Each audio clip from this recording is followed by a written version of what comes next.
You're listening to a 4x4 Radio Network podcast.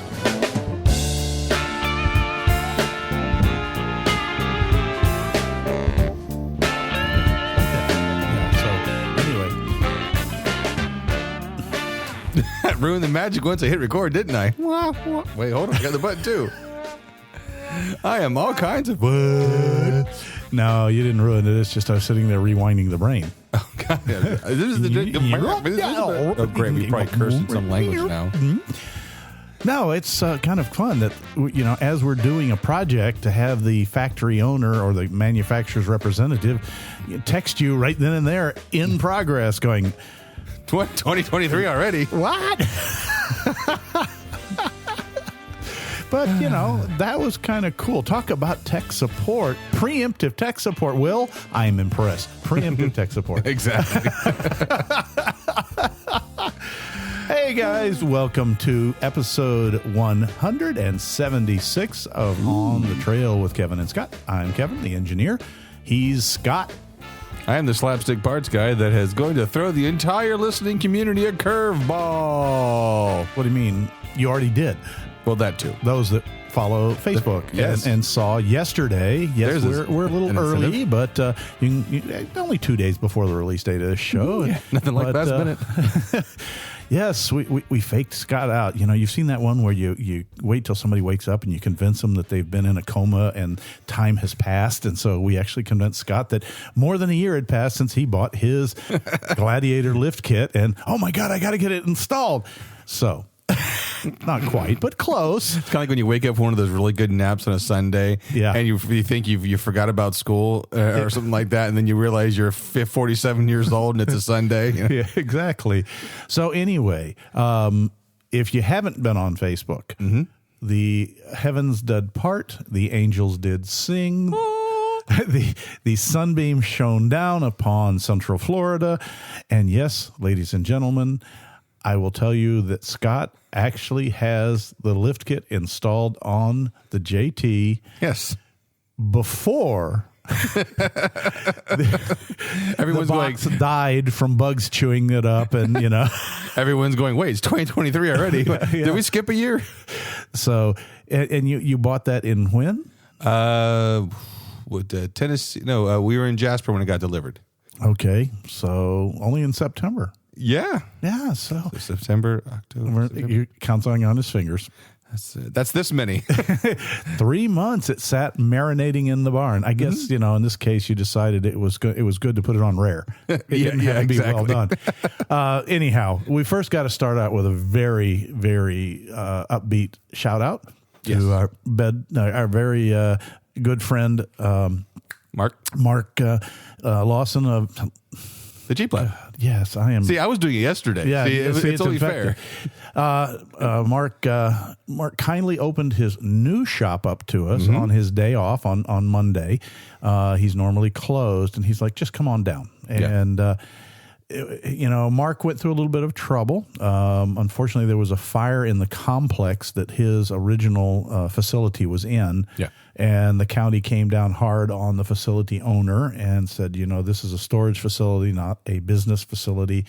And Mark's was by no means the only business there. You know, it was mostly businesses. But anyway, regardless, Mark pulled chocks and ripped up his whole business in a matter of a couple of weeks, I guess, got himself relocated to a new site, not real far away from his first location. Yeah, it's first location. In fact, you can see the roller coasters from Busch Gardens from his parking lot area. Which is cool. Which is kind of cool. So when you hear people screaming outside, it's in joy, not in terror. So anyway, it was really incredible for him to say, come on over, bring your Jeep over. I'll come in and help you, and we'll put this lift on. And he did probably 60, 70% of the work. He's like a ball of fire at it. You can even see in the video, I'm like, as he's getting right to work, I'm standing there going, where do you want me? What do you want me to do? He's like, take the other side, the other tire off. Links off, whatever. Yeah. Because it was funny because Kevin, told Mark, he says, careful with your wrenches. And Mark's like, what do you mean? He goes, Scott's going to put them way on you. And you did. I did. A couple times, like, wait, check the holder. Oh man, Kevin wasn't kidding. I'm like, nope, no. He was not. Yes, even if you're holding a tool, he's big paws there ready to snatch it out of your hands. Yeah. Trying to tell you that, well, I'm just trying to save time while but then he puts it away and you go, wait a minute, I just took off a 5/16, Yeah, now I need to do another one. And I need to do the next one or put this one back on. Yeah. So we did a Metal Cloak 3.5-inch Game Changer lift with the Rockport shocks. Mm-hmm. Rocksport, and then we did the alignment correction brackets and the center axle connect skid plate. I do want a quick byline, and I apologize. For those of you who are, it doesn't matter if you do a Jeep or any kind of off-road vehicle, check out the Florida Trail Team Challenge because Mark the registration is open. There's a few spots left for teams. I'll put a link in the website. You guys can check it out. It's an event he's running, so check that out because there's a few more spots left, and I'd like to help out Mark since he helped us out. Yeah, and if you've got some friends that want to get together and have a good time going out showing the world how you can four-wheel, it's a great event. You get to demonstrate your skills. There's timed events. There's skill events. There's off-roading events. And someone will be crowned the champion of 2023. Yep. So check it out. Like I said, Scott will have the link up there. Yep, absolutely. And so that was a fantastic day. It was a long day. Not going to kid you. We can't say that we really had any major problems. No. There's a couple of little details. Due to the vagrancies in manufacturing of the JT and the bracketry, one of the brackets had to be coerced, shall we say, a little bit to line up one of the suspension correction brackets up front. And I will tell you, folks, I'm impressed with these suspension brackets. I've seen a lot of add-on brackets that moved suspension points around that were a little scary, and these were not in the least. They actually used the factory structural mounting points for the front track bars, the upper and the lower, or not track bars, but the radius arms. Right. And then they picked up a couple other points and locked the whole thing in, and it lowered the arm angles back down. And Scott, you drove it, how many miles home? I drove it 130 miles home. So we had 130 miles over on the factory suspension and 130 miles back. And what was your take on the revised? This is lifted now. This is from non-lifted to lifted. 35-inch tall tires. What tires do you have on it? The round ones. Do we need to take you out and look at the tires on your Jeep? That's another 112 miles home. The Cooper STT Pros. Okay. Yes. So, and what would your take be on the ride difference? Here's what I'm going to say. Driving, because I have 70,000 miles on that factory suspension. Yeah. And believe me when I say I had a lot of seat time in that thing. I did the math last night. I did numbers. Yeah, you did. I put 50,000 miles on the LJ with the Skyjacker lift. Right. Now I've done about almost 2,000 with the LJ now with the metal cloak on it. And let me tell you something. I was so impressed with the metal cloak on the LJ. I'm like, let me go ahead and I'm not going to wait a year for the JT. Besides, I think Mattson and William would literally travel down here and make me do it. But the other point is that I would have been a great video installation at gunpoint. Exactly. No, I don't know about that, but the point is though is that no, I'd hold the gun. Yeah, I wanted to get this done because I really wanted to give that real world test. Now I drove in between here and home. I went down I-4, two Glen country roads, construction sites, the whole 9 yards. And again, it's that whole when we do something to our Jeep that oh my God, something's going to fall apart. You get that tension level of especially me. And I was driving home, and of course, I got about I want to say 30 miles away from Mark's, and I pulled over, checked all the jam nuts, made sure everything was still tight, and then I started getting where the road was typical Florida, construction, which is none. And, okay, we need another pothole over here because that one's not big enough. Yeah. I want to tell you something. That ride was absolutely beautiful. I cannot tell you. I can't remember it with the exception of slightly altered how well a nice lifted vehicle ran. And I think a lot of it has to do with the engineered suspension, but those correction brackets, yeah, they got those control arms now angled, the one's flat and the upper one's even angled up a tiny bit. Correct. So the forces are going into the chassis and not into my seat, not into your seat, which is the big thing we've talked about in the suspension in the past is the lift kits that just swing the arms down do tend to just increase the amount of vertical velocity that's coming from the wheel to the cab area. Mm-hmm. And by what they've done is they've lessened that to an equal or less than factory angle, which is fantastic. Oh, and a couple of times I had to do a couple little maneuvers, had to do some little bit of hard braking. At about 70 miles into it, I was very confident in that suspension. You know, and I-4 is not an easy road. We call it Die-4 for a reason. Yep. It is not a pleasant road to drive on, but it is literally, as I'm listening to Jerry Reed, eastbound and down, driving a Gladiator with gold and black colors, kind of felt like the Bandit for a little bit. You know, I ain't out running anything, but you know. So we got to get you a screaming chicken on the hood? Yeah, fire chicken. But no, even the construction site that jarred me every time, like when I hit those bumps with the other shocks and the factory stuff, that whole Gladiator would just bounce and it didn't feel planted. Yeah. Oh, this thing feels planted now. And I'm lifted, you know, and now I'm looking down on people both because I'm in a Gladiator and a Jeep. And now that I'm also lifted, it felt very secure, very just comfortable. Usually sometimes my hands are, you know, the forearms are kind of tight because, you know, it's scary driving I-4. Mm-hmm. Wasn't as bad this time. Like my forearms were actually, you know, relaxed, calm. I got in and I didn't feel fatigued. That's awesome. Know? And I wish I could have driven it today all the way out here, but again, you do the alignment on it. Yeah. And I drove the LJ, and even with the LJ, I feel that difference now, that planted, secure feeling. So I know we talk about it. We even talked about this last show with the snorkel, you know, about, you know, taking time and saving money to do things you really want to. I'm telling you guys, if you have a JT or a JL and you're really on the fence about these lifts, please check out the MetalCloak. Because again, guys, they didn't provide this lift. I paid for it out of my own pocket because I believed in their product that much, and it was worth every penny. By the way, not a sponsor. Not a sponsor. Neither Jeep Lab nor MetalCloak. Nope. They're friends of the show. I'll be honest with you, but they are not a sponsor. They don't pay us for this. Correct. And matter of fact, even while we were in there, I also, Gulf Coast Drive Shaft went ahead and upgraded the front drive shaft because, as we also said in the last show, you know, even though it's not spinning, you know, we were in there, we were dirty, might as well. You had to take it off anyway to do the lift. Mm-hmm.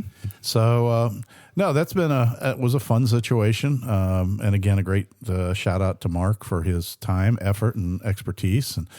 And if you're looking into this, I will tell you, folks, there's one. It's not hard, but you have to be ready for. Let's call it that. There's one thing you do have to be ready for. MetalCloak provides heavier components, beefier components than anything stock. Mm-hmm. So the axle end of your panhard bar, or track bar as most people call it, doesn't fit in the bracket from the factory in most cases.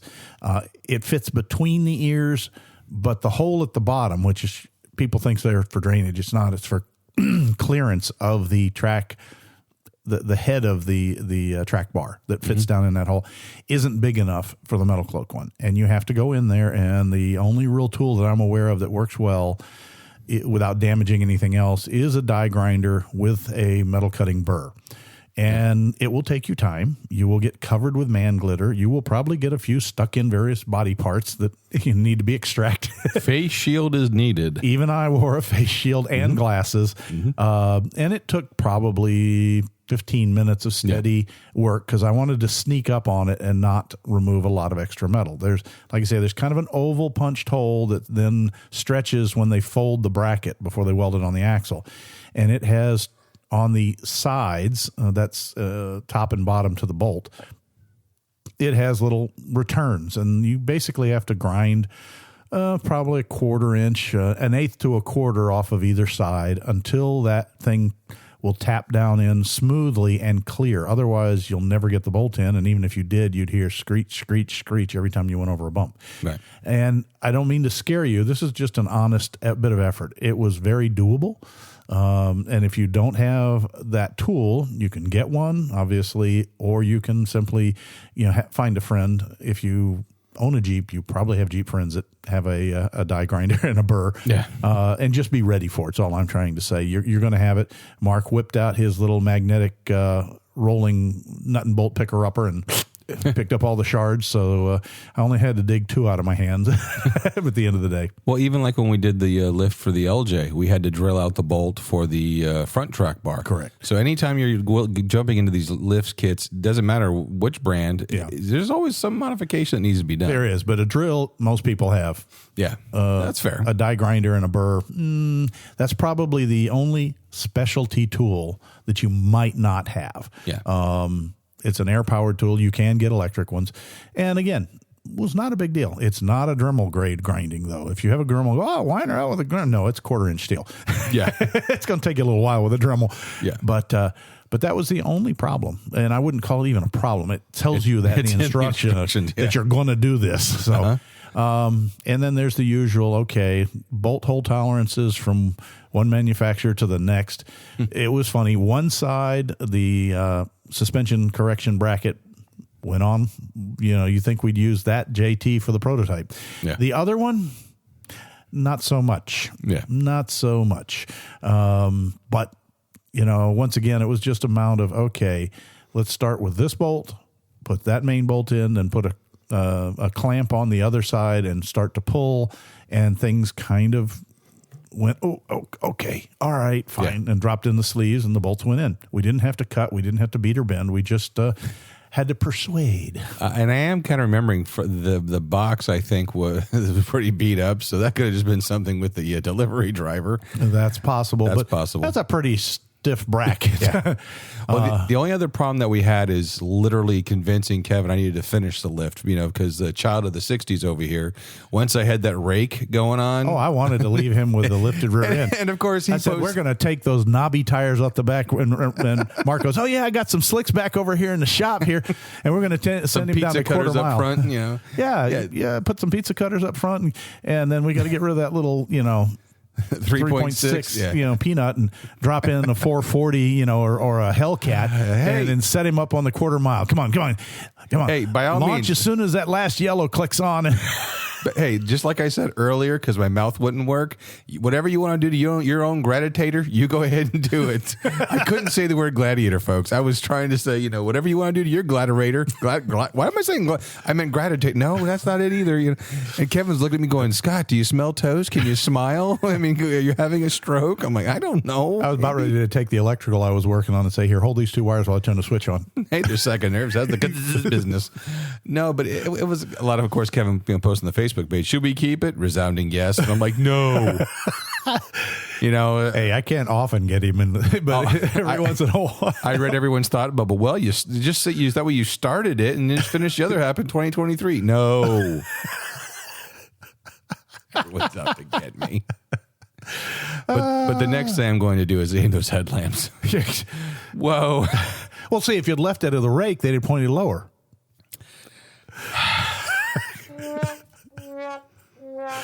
You really need. You've got 9 buttons on that board.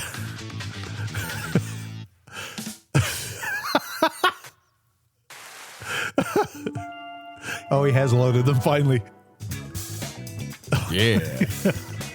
All right. Boy has a toy. Okay, that's I think I hit online. Welcome to Sound Effects Cast with your host, Kevin and Scott. No, Kevin's just a shocked audience. No, that's if we held the wires. No, but it was kind of fun. And it was, what's interesting is because when I got done, it was just, it's funny when you said happy boy, because that was actually something that I've wanted to cross off that list, about, the whole making it mine and everything. And so I wanted to do it and I got it done. And it's kind of cool and that's an interesting thing I will say about lift kits and working on your Jeep is you can step back and you see the physical transformation. You are making it with the vision. You said something like Vital Tack or Vitamin Attack word you said yesterday, or how it's supposed to look, your vision of something like it was a big fancy word that started with a V. Okay. It's what your vision of something looks like. Okay. Yeah, but anyways, long story short, though, I had a vision in my head of how I wanted the Gladiator to look. Oh, verisimilitude. Yeah, that too. Which actually doesn't mean how your vision looks, but yes, it's similar to what you were trying to do. So the fancy word you use, vision tube. But the point is that it's very interesting. So when you step back and you go, it's a feeling of accomplishment and self-esteem makes you go, yeah, I did it. Yeah, Mark did. No. Exactly. I didn't say how I got there to the finish line. It's like drag racing. The guy blows his engine. Doesn't matter. It's still a win for you. I mean, a W is a W. No, I'm kidding. Mark's never going to let me play at his house anymore. Oh, guys. Yeah. So you have any comments about Mark for anybody that might be in the Central Florida area looking for work on their Jeep? Yeah, absolutely. Use them. Use them. Well, we'll comment. You're giving me a look like I'm supposed to have something to say. And remember here, I forgot what I was doing today. Well, this is true. Now, I'm just glad I remembered underwear than pants. Mark, thank you very, very much. Yes, from the bottom of our hearts and the busted knuckles on all of our hands. Oh, and his busted forehead. Oh, told you shouldn't have swung that crowbar. No, man. We're sitting. He's like, I think I hurt myself. I'm like, what, dude? Yeah, I dropped this on my forehead. Okay, 2 minutes later, I am bleeding. What? Whoa, what? This escalated quickly. And he ended up with a Kevin-sized shiner on his forehead. Not. I'm like, oh, ow. And I still don't know. Did he drop something, or did you sit up into the bottom of the Jeep? No, I think he was holding a pry bar or something. Oh, that's right. And it slipped. That's right. When we were trying to pry the correction bracket and make it fit. Yeah, he texted me to make sure I got home okay, and I texted him to make sure he wasn't cross-eyed still. So it was good, but yeah, it was a great day. It was a long day, like I said, from about 10 to 6, about 6 o'clock, and it was interesting. It's my first time. Well, no, it's not, because we did your friend's lift, Warren's Gladiator, with the factory Mopar lift, and the Metal Cloak lift was a little more complicated, but the results were on par with that additional complication. Folks, it was fun to work with Mark, because Mark has the knowledge and the skills. I mean, I didn't have to ask him about a torque wrench. He's sitting there going, okay, just finger tight those, leave these loose.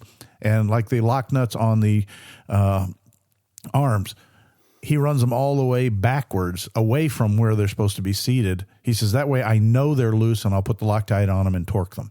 Yeah. And, it was one of those automatic things that not all shops do. Okay. And he really paid attention to detail and went above and beyond. And so, again, thanks again, Mark, for the loan of the facility, and thanks even more for the loan of your skills. I actually do have to byline here real quickly on that subject when it comes to skills, because when I was working at the shops, a lot of times people would have questions, about, the cost to repair stuff.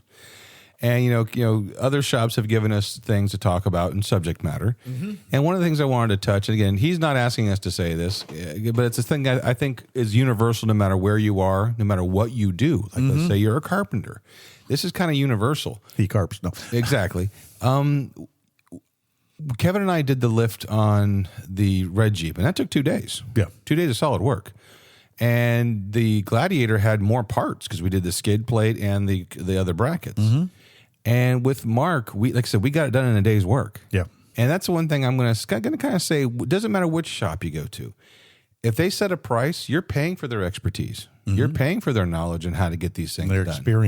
Their experience. So, again, we have these kind of things, and I'm okay saying this. I paid Mark for his time. Yes, you did. This was not a free. I mean, it was a free, like, use my shop in the sense of come over, but I still paid him for his time, because while he is a friend of the show, craftsman is worth his wage. Yes, and while he is a friend of the show, he's also running a small business. Mm-hmm. He's also came in on his day off. Mm-hmm. So that's the thing that is kind of interesting, to where, as I'm seeing what he did, I mean, he had that.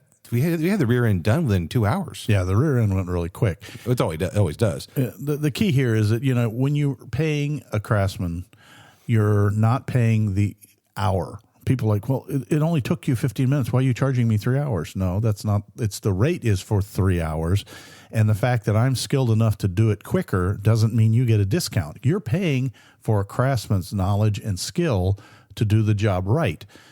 not how long it really takes him. Because I remember we always joke about that one broken bolt, say a 20-minute job to a 3-hour ordeal. I can tell you right now, they break a bolt, guess what? They're still only charging you 3 hours, especially if it took them all day. It's a gamble. Some days you win, some days you lose. Yeah. But so that's just something to think about. And same thing when it comes to even the lift kits themselves. Mm-hmm. You know, a lot of people say, well, just this other companies are greedy. That's why they want to charge much more money. Nah, just like you're paying for the expertise of the guy installing them, you're paying for the R&D. Yeah, there's a lot of R&D in that kit. I will tell you, after seeing those brackets, I see the fab work and the details. Yeah. And some people say, well, you know, that's why, like, you know, you can buy things cheaper because of whatever. Well, we bought that snorkel. Kevin and I looked at it. Oh, it came in. And I can tell you right now, it is some thin wall stuff. It's going to flap around like a fun noodle in the wind, I think. We'll find out. Yep. But again, I tried, and this is on me if it doesn't work. Yeah. You know, but again, that's just one of those kind of things where, you know, again, it's just, you kind of you get what you pay for. You do. And sometimes you don't see what you're paying for. That's the key here when you're talking about skills and the knowledge. And, you know, the other thing about a shop like Mark's and basically Ron's for the most part is you're paying for one person. Mm-hmm. So, you know, somebody like Mark, it's not just the hours with a wrench in his hand. He's also the business owner. He does the paperwork. He does the payroll, even though it's just for himself. You know, he pays the bills. He's the insurance. He sweeps up the floors. You know, takes out the trash. Yeah, he literally takes out the trash. Runs to the parts store. He's a parts run. So you know, there's a lot you don't see behind. You know that, and we call that overhead. Mm-hmm. And in this case, you know, it's one person, and it's just phenomenal to me that he can pull it off that well. And people say, "Well, why don't you do this?" And his answer is because I specialize in these things. Mm-hmm. You don't, you know, one person can't be the specialist in everything. Yeah. So, nope. I think it was a great day yesterday, and I'm glad you're happy with the results. Just I want to get that alignment done so I can drive it more. First thing I told him, I said, you need a 4-wheel alignment. And by the way, remember to ask him to check thrust angle. Yes. And because you are, as I've said before many times, the beauty of a metal cloak lift is every single link is adjustable, which means you can make it perfect. The bad part of the metal cloak kit is you have to adjust every single link and do it right. Yes. And if you don't, the alignment shop does. Yeah. And I really think the good far outweighs the bad. It's allowed me to tune slightly altered and play with it myself. Even after getting it put on a machine, a laser, you know, then I was able to go, okay, I'm getting a little weird tracking here. Can I get a half a rotation? And yes, I can. And oh my God, that brought this thing back in line. Or, you know, I'm getting a little bit of this at braking. Oh, that's a little, can I put a little more anti-dive into it myself? And I know you guys don't know what that is, but it's having to do with the upper and lower arms and what happens to the force when you're slamming on the brakes that's stopping the wheel from rotating. That's actually putting a equal and opposite force back into the suspension. And anti-dive is the dive. Boy, we can't, neither one of us can talk today. I know, right? Anti-dive is using that one more episode to go. Reactionary force in the suspension to lift the nose against the force of inertia trying to push it down. Yeah. And to me, being able to do things in certain arms that have what I call bilateral symmetry. Boy, there's some big word for you. In other words, that the adjustable knuckle end is the same even if you twist it 180 degrees. Right. Versus 360. Other ones, like on your JT, on the, I think it's the lowers, one end is not bilaterally. It's actually bent to one side to clear the bracket. And you have to turn it 180. I'm sorry, 360 degrees around to make it fit in the bracket. Right. So, but there's 16 pitch threads, which means there's 16 threads per inch, which means if you have bilateral symmetry, you can do half of a 16th, which is a 32nd. You can do incremental adjustments up to 1/32 of an inch per bar per side. Right. Or if it has not bilateral symmetry, if it's unsymmetrical, you can still do up to 1/16 of an inch of an adjustment per side. Right. Now, if one end is bilateral and the other is not, you can still do the half. You just have to twist the symmetrical side. Yeah. And still, you think about that, 1/32 of an inch per side on an axle that's 64 inches wide, 62 inches wide, whatever it is. Yeah, something like that. Something like that. You know, you're moving the angles really small, which means very nice adjustment. So, Yeah. pretty cool system. Pretty I cool system. honestly cannot wait to get that thing on the trail. And even then, like with Daytona Beach, next year. Jeep Beach? Jeep Beach, yeah, that word. I cannot wait to put that Gladiator on that CTI trailer.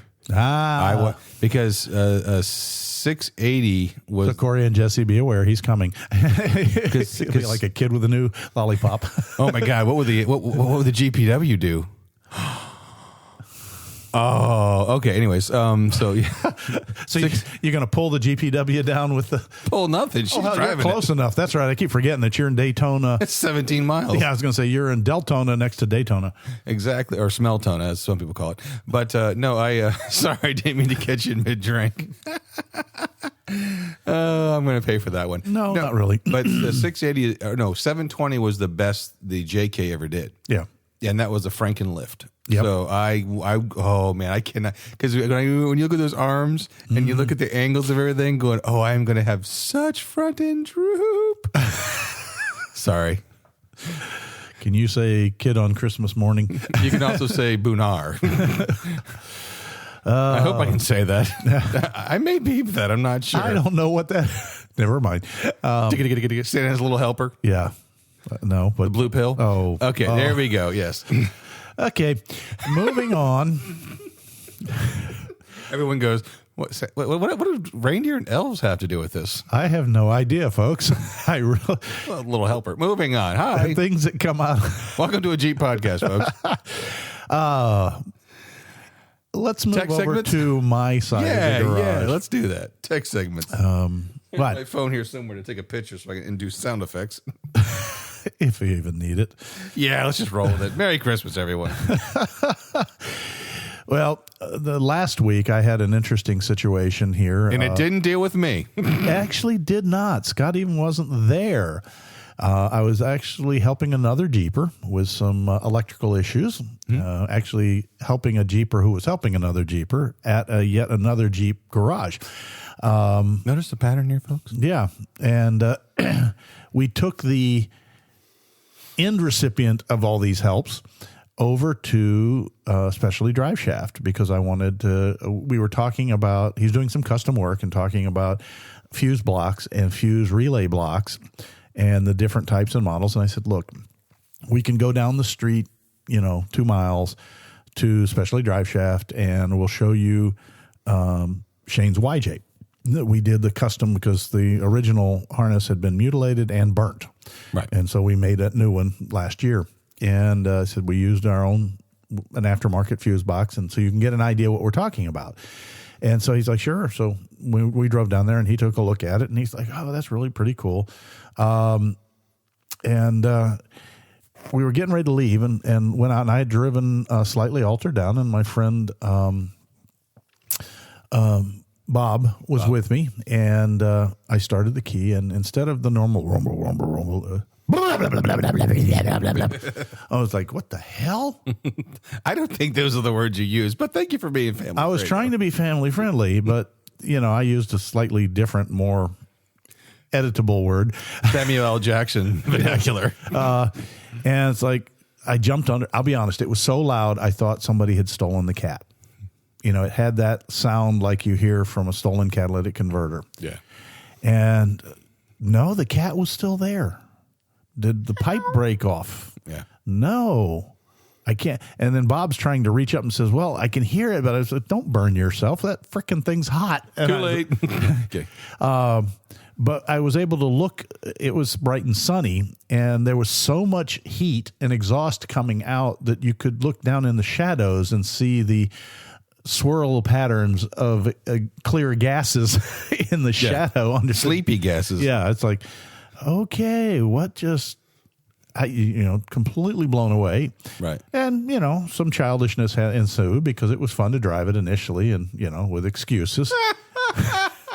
roaring down the road. So you're out there giving all those clapped out Carolina squad trucks to run for their money, aren't you?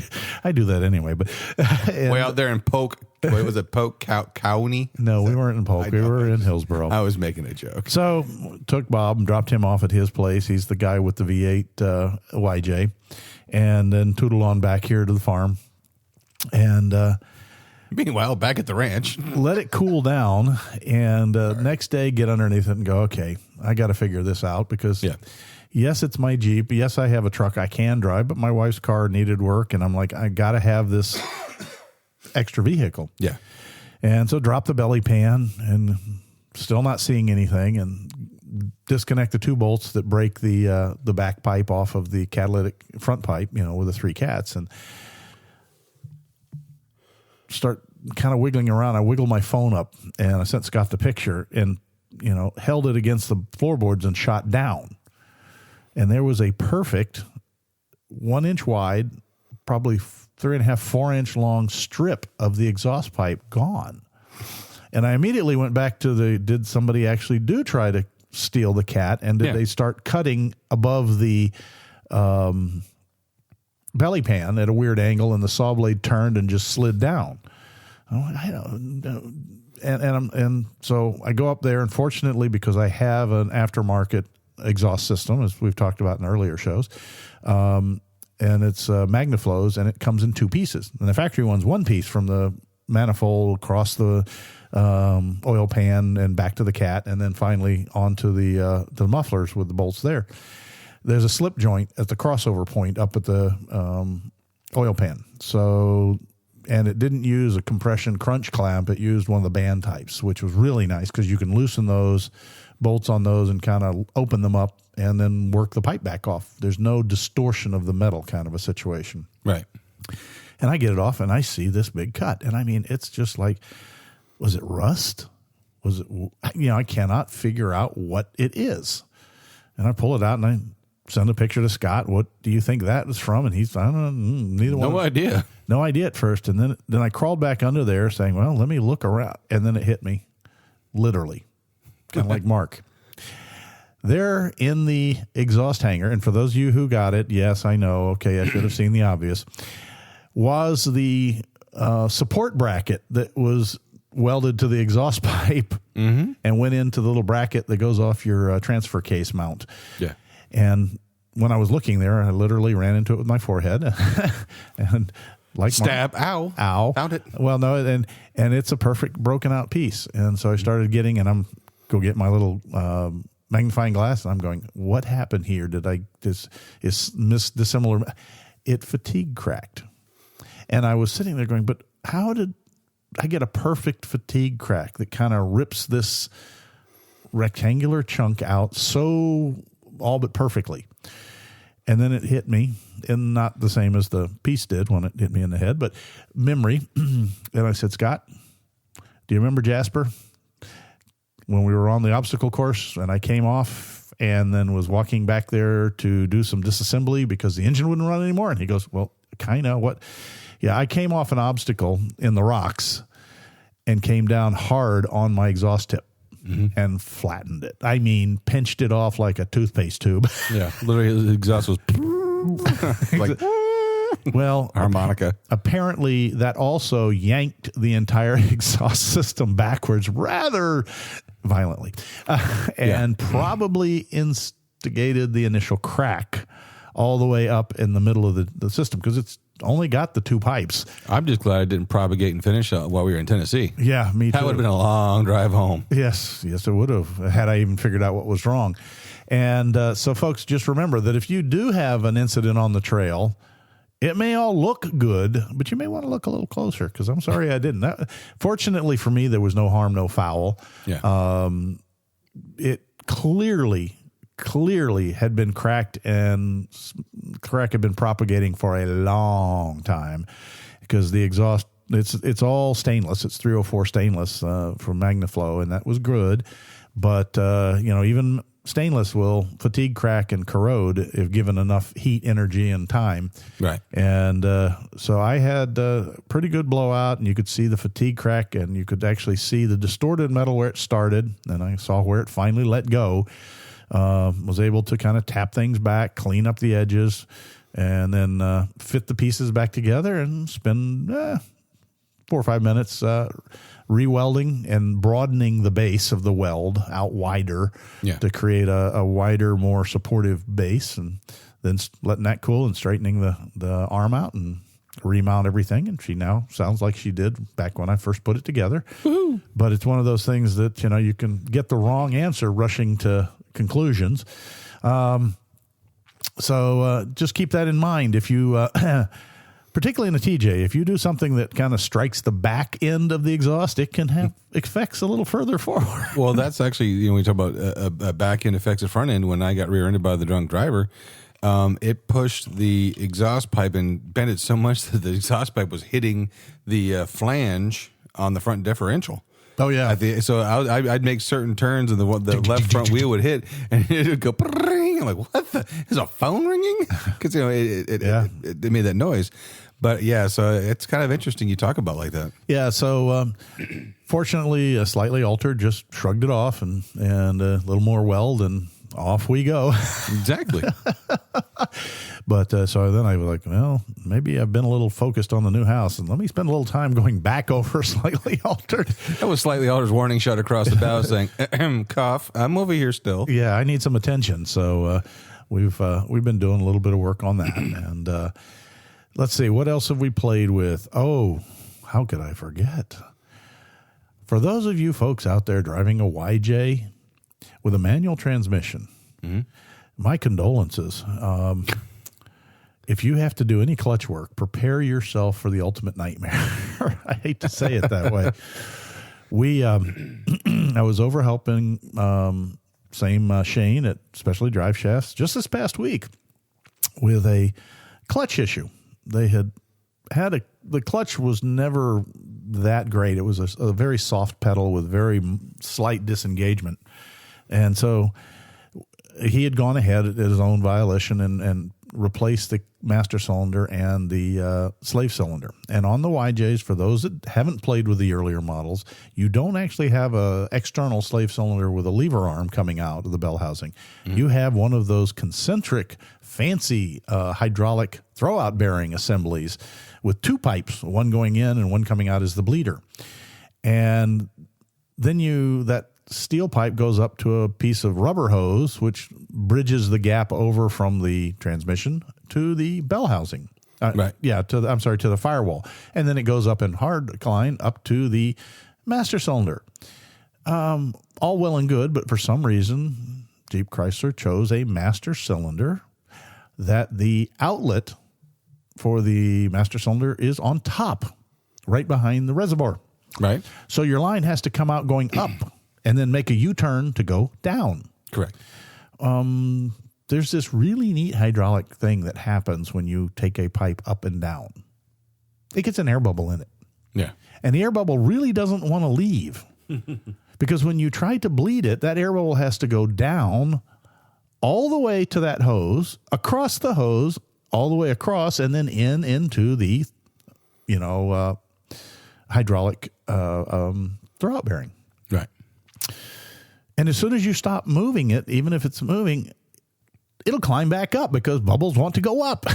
And it climbs right back up to the top, which is what we thought the basic problem was. Turns out that he had a case of the flex hose delaminating, just like my brake hose did a couple of years ago. And pressure got between the inner and outer layers of the hose, and it closed off the hose. So you couldn't bleed it more than 2 or 3 strokes. And in fact, if you kept trying to bleed it, you could actually blow out the cup seal. And here's the challenge, folks, even with a pressure bleeder, but the stroke on the YJ's master cylinder is so small and so limited. It's just enough to throw the throwout bearing out if the fluid is perfect, if the clearance is exactly right. Otherwise, you feel like it's doing something, but the stroke isn't sufficient to completely decouple the clutch, pressure plate off of the disc and the flywheel, which is what we ran into. And we bled and we rebled and we rebled. And then we replaced the lines and realized that the master cylinder was trashed, even though it was a new one. To quote one of my favorite YouTube artists up in Avoca, New York, new doesn't necessarily mean good. Yeah. Yes, sir. There is no guarantee between those two statements, or no tie between those two statements. So we went back, and fortunately, Napa, again, not a sponsor, great place here, but they replaced it, no problem, and we put a new one on, and it's still when I took things off and we bench bled the master cylinder. Shane was not aware of bench bleeding, so I showed him that, and I said, you've got to do that on a new cylinder, whether it's a brake master cylinder or a clutch one, to get the fluid through the system. Right. And I said, now here's the thing to watch. Watch the amount of volume, with a full stroke of that cup, and if it was an eighth of a teaspoon, I'd be surprised. Right. It's really a small volume, folks. And if you look at the ring size on the hydraulic throwout bearing, that's pretty big, which means that little push at moderate force does put a lot of force down in that donut bearing, but it's not very long travel. It's going to be really small, like a couple of thou, which is enough typically to release the clutch. But even a air bubble the size of a pea is too much.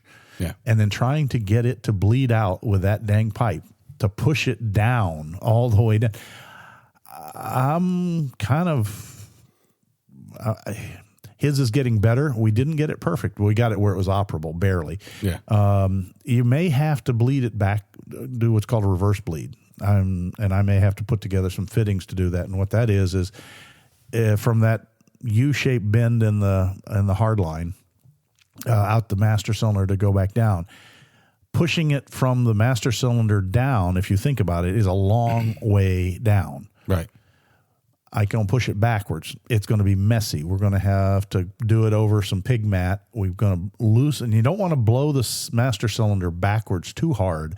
Right. Again, because you can damage it. So what we may have to do is go down there, take the pressure bleed system, take off the bleed nipple on the clutch line, put a hose on that, apply pressure down there, push it back up, but with the nut fitting on the master loose. Right. I can't actually take it off because as soon as if I took it off to put it back on the master cylinder, I'd fill it full of air again. Yeah. So I've got to... For any of you guys out there who've played with diesels, you know what cracking the injectors is to get the air out of the fuel system. I've got to basically crack the brake line and vent it through the screw threads and then try and, while it's bleeding positively, close the valve and then immediately release the pressure on the pressure bleeder and try not to introduce more air. I started reading some articles on it, and it's been a known issue, which is why the TJs came with an external slave cylinder, and the external slave cylinder line and master cylinder is a modular unit. It's shipped full of fluid, pre-assembled. Here, ready to go. Just put it in as a single piece. But the YJ World, guys, I'll let you know maybe next show if we get this issue worked out. Like I say, I think we're going to have to try a reverse bleed because it's about 1 inch vertical from the master cylinder up, but it's almost 18 to 20 inches down. And if you're trying to push that bubble 18 to 20 inches down and then through the slave cylinder, I'm not going to kid you. We went through 3-quart bottles and started recycling. So we probably put 1.5 gallons of brake fluid through that system, and we still have air bubbles in it. Oof. And we used a vacuum system and a pressure pot. The only thing we didn't do was back bleed it, which is the only thing I can think of at this point now. but I just don't want to blow out another master cylinder. Yeah. If any of you folks out there have experience with this and know that there's some mystical, magical trick to a YJ, bleed, let me know. I'd be interested to see. And on the trail podcast at gmail.com or via our Facebook Messenger. Yeah, it'd be great. You can either Facebook Messenger or just post it on our page as well. I'd love to hear your ideas on it. For me, both from the engineering perspective and the fact that I've been spinning wrenches since I was about 12 years old, this one's a Lulu. Even Shane and his crew, who are basic mechanics at heart. They build race cars too. They literally build race cars. We're like, we play with hard linkage and cables and stuff, and this hydraulic stuff is driving me crazy. Hey, once you get it dialed in, it's great. Oh yeah, once it's dialed in, it's self-adjusting and the whole 9 yards. But boy, when you open that system up, and I'm like, there's a reason, if you've ever wondered why, when you look at brake cylinders, I'm probably the only one that thinks this, but you look at it, that the line fittings come out on the side. And that's because of air. Yeah. The air can actually come in from the lines, work its way back up through the lines and into the reservoir where it goes into the vent system. Okay. That's why sometimes if you have spongy brakes, they'll get better over time as the air bubbles work up as well as down. Right. But preferably you bleed them out properly. But this system has not one, but two, because actually that flex hose comes down and crosses and makes a vertical hump up. But I was able to take something and hang it on it so that it stayed down for at least during the bleed. So I just didn't have fittings to do the negative. So anyway, folks, that's kind of a different tech side of things, is that this is an unsolved one at this point. I understand my enemy now, though, and so I have some ideas. And the friend of my enemy is my friend. Wait, never mind. The enemy of a friend. The friend of my enemy is a friend of me. I don't know. No, I'm saying it wrong, aren't I? Well, an enemy of my friend is my enemy too, but I know what you're saying is, an enemy of my enemy is my friend is usually the phrase. That might be it. Yeah. Words. Okay.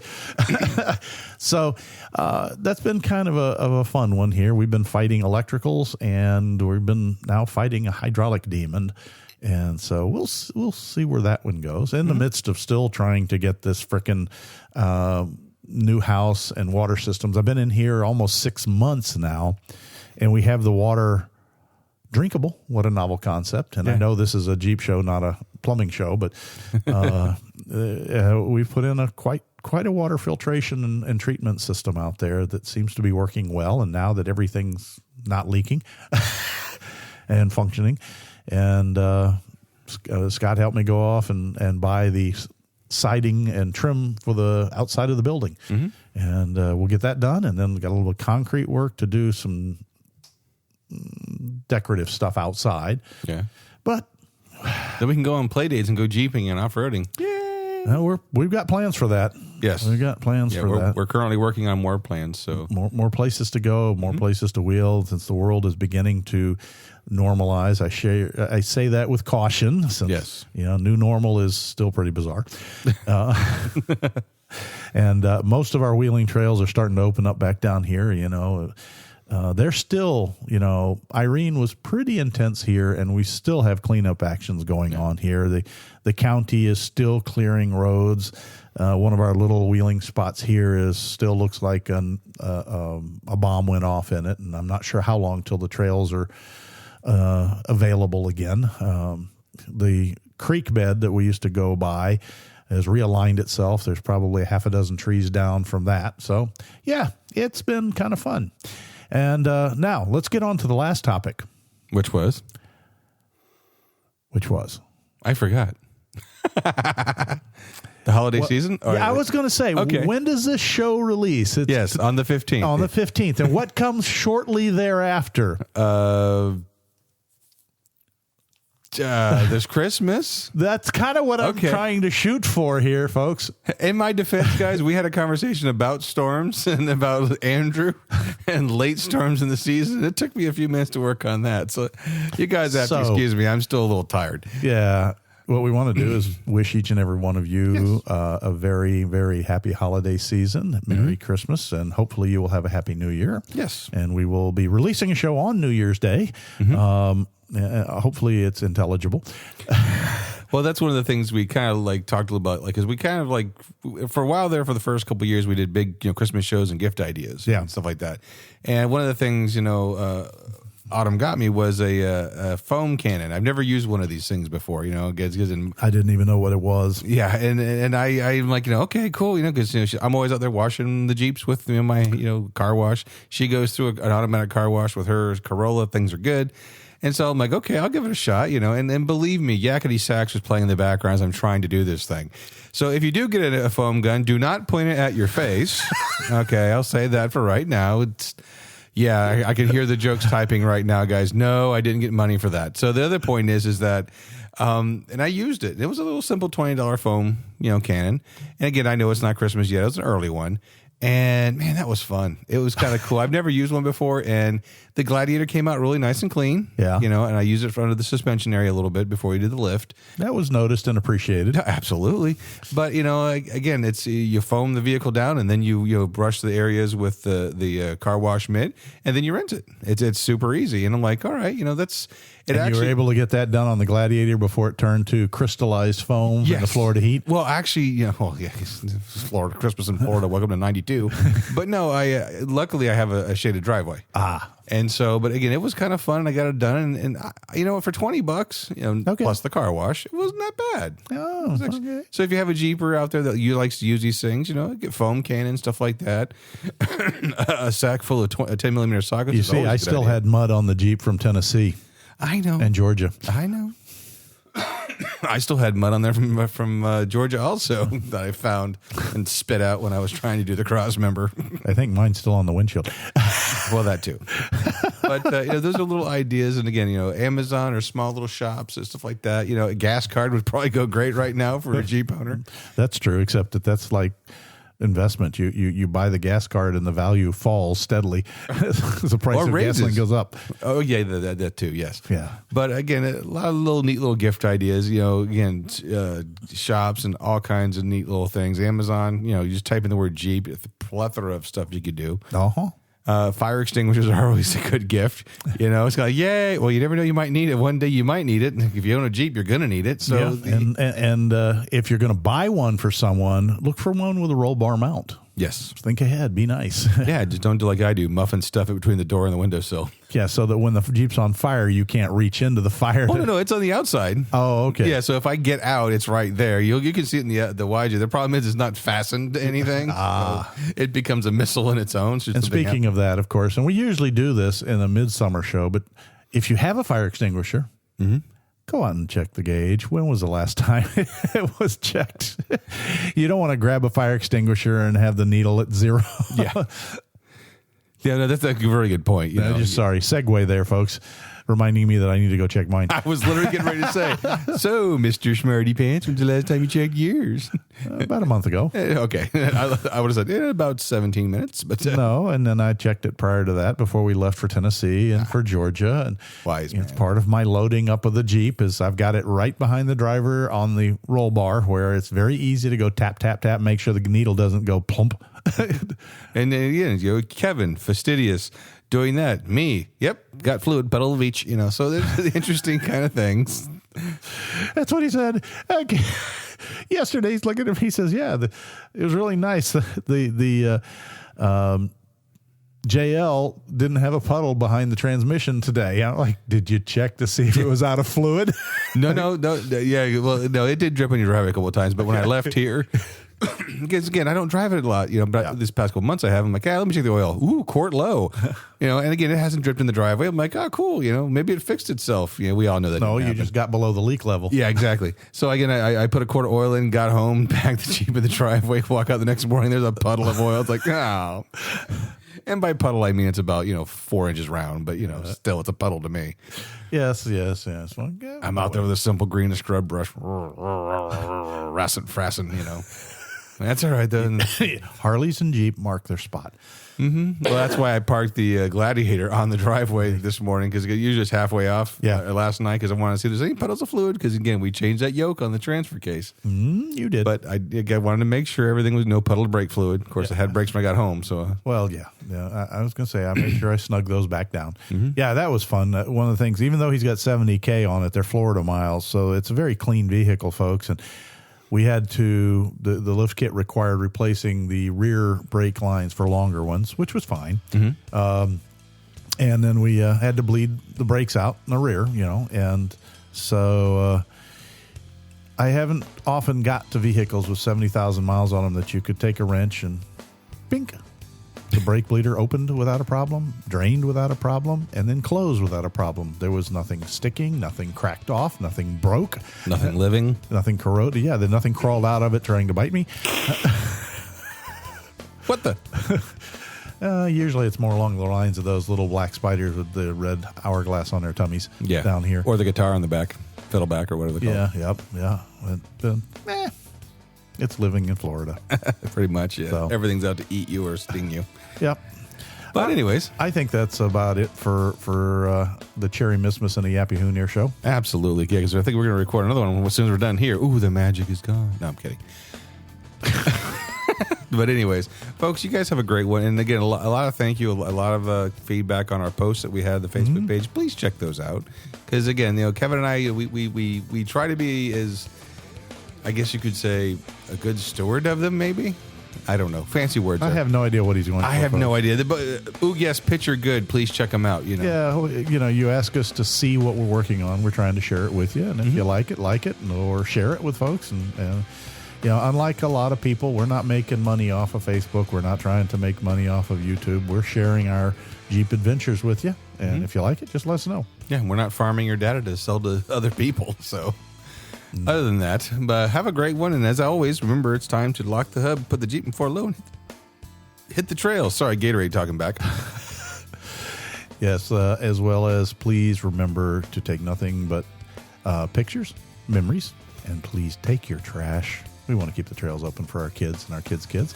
And with that, again, I want to wish you all a very Merry Christmas, Happy Kwanzaa, every other holiday. Hanukkah, yeah. And anything else that you brings joy to your heart, please please celebrate it safe, responsibly, and we'll see you on the trail. Absolutely. Bye. Proceeding has been provided for entertainment only. Proper service and repair procedures are vital to the safe, reliable operation of all motor vehicles, as well as personal safety of those performing those repairs. Standard safety procedures and precaution, including the use of safety goggles and proper tools and equipment, should be followed at all times to eliminate the possibility of personal injury or improper service which could damage the vehicle or compromise its safety. What he said. Thanks a lot for listening, guys. You guys have a great day. Bye.